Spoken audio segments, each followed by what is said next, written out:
What do you think is the biggest challenge for people in the meetings industry today?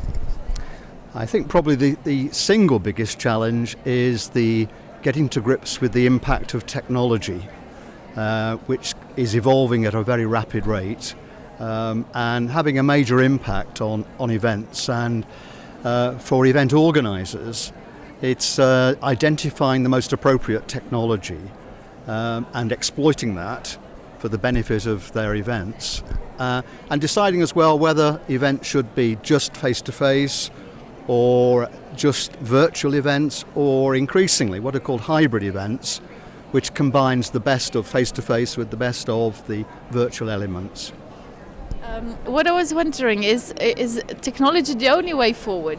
Because a lot of people is mentioning technology. Do you have some other aspects beside that are important? Yes, one of the things that I've been talking about and writing about, and others have as well, and it's something that comes down from an international level, from the Joint Meetings Industry Council, which is an umbrella body for our sector, which is looking at and identifying what events and conferences and business meetings actually achieve for the participants, rather than focusing purely on the economic benefits.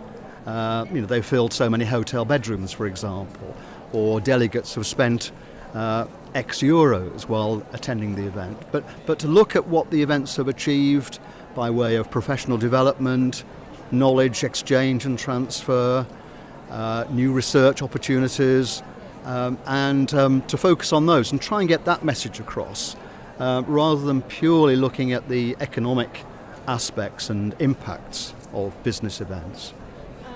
How would you think that meetings industry has changed since the crisis? Obviously, there had to be some adaptation made.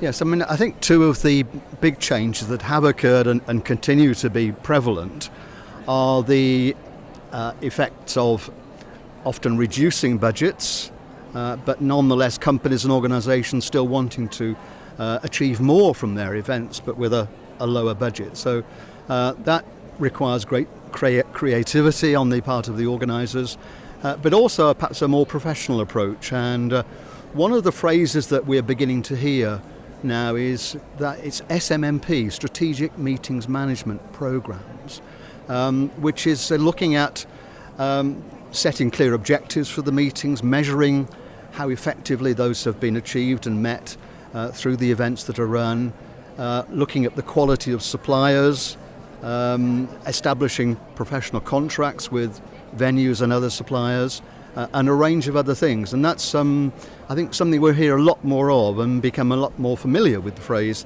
SMMP in the next few years. And linked with that is something called meetings architecture, which again is focusing on what the meetings achieve for the stakeholders, for those who, the businesses, but for the attendees, the organisers of the meetings, rather again than just looking at the logistical aspects and other things. But what have been the real benefits from attending that particular event is really important. What are the major influences causing trend in the meetings industry today? Well, there are many of them, but one of the obvious ones is social media, and again exploiting social media before the events, during the events, and after the events, to make it a much richer experience for all those attending, and to give them opportunities to contribute more effectively to the event, not just be listeners, but to be active participants in the event. So social media has been very important. There's probably in many countries, and certainly where I'm from in the UK, there's an ever-increasing amount of legislation which has an impact on the industry, and it's everything from health and safety legislation, risk management, to now we have bribery, and a range of other legislation, and keeping on top of that is a challenge, but nonetheless an important challenge for organisers.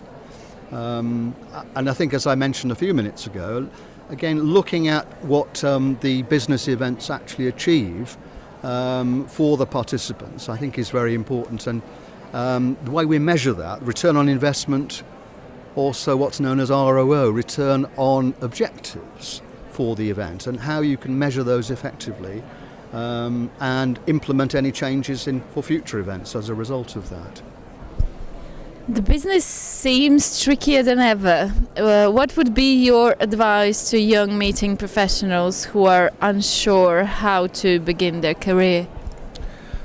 Well, I think one of the important things is, this may well be while they're still at university, for example, but is to gain some experience. And that may be just getting some unpaid experience with an events company of some kind, whether that's an events supplier, an events organiser. But to get some practical experience is invaluable. And often we'll give them an entree, an introduction into potential career opportunities as well. We are looking at professionalising the industry, and I think one of the mega trends that we will see more of globally is creating a profession for those in events management, not just an industry, but a profession on a par with medicine and architecture, accountancy and so forth. What are the key highlights for you or your business in 2012?